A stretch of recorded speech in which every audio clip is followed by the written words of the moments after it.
Okay, so entrepreneurship is hard. And the reason as to why entrepreneurship is hard is because you have very little to no certainty at all that the things that you're doing and that you're actively working on every single day actually will work out. The reason as to why entrepreneurs make so much more money than somebody who works a job, for example, for the people that are successful, is because they take way higher amounts of risks.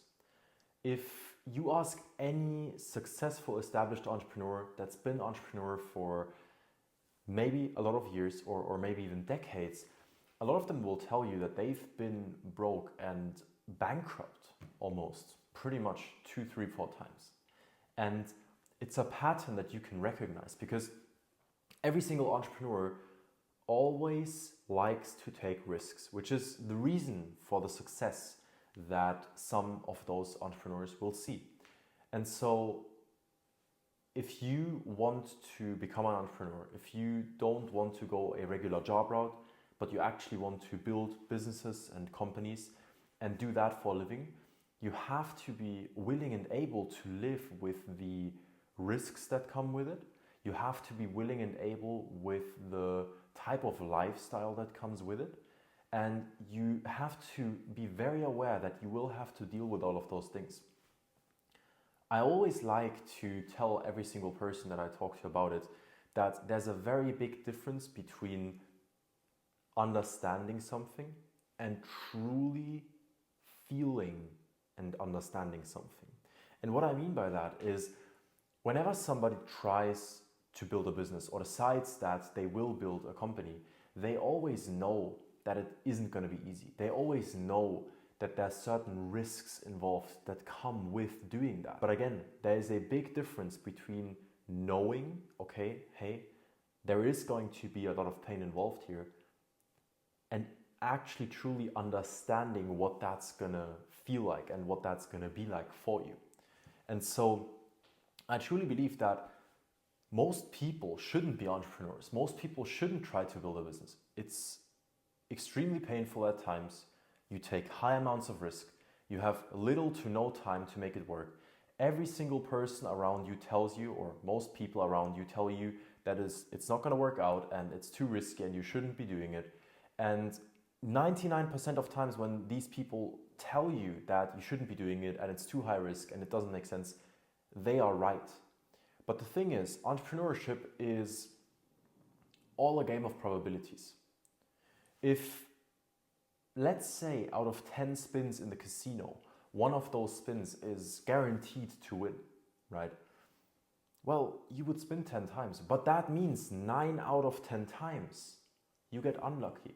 So most times, everybody around you that tells you that you shouldn't be doing it and it's too risky and you should rather search for something that has more stability, they are right.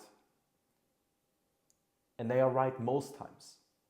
But not when you actually hit the home run.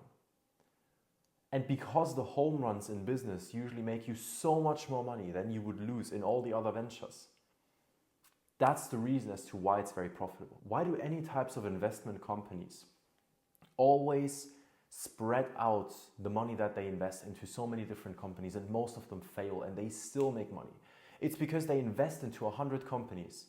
96 of them go bankrupt, 3 of them go and do a mediocre job, but there's that one company, that 1 out of 1,000, that's a complete home run, that scales up to tens of millions, hundreds of millions, and sometimes billions of dollars. And that's the home run they need. And that's what you do in business. And this is on a small scale if you're just starting out, and on a big scale if you are already successful and have made money. It doesn't matter what the stake is.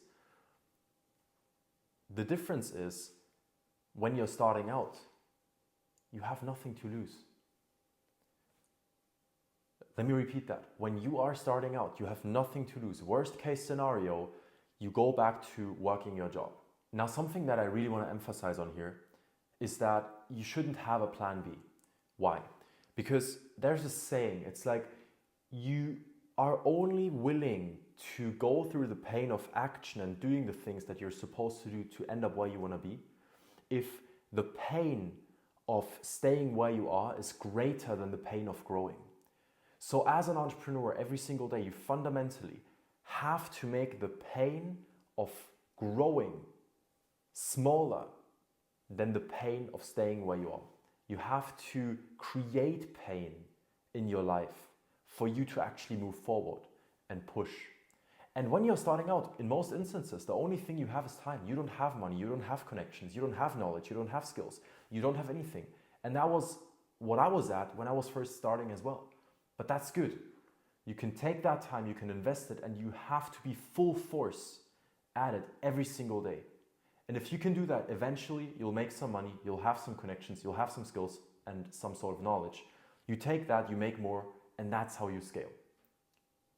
In the early days of your business, if you do anything less than $1 million a year, which is about 83K a month in revenue, that is, you have to force your business into existence. And you have to be the number one person that believes that it will be done.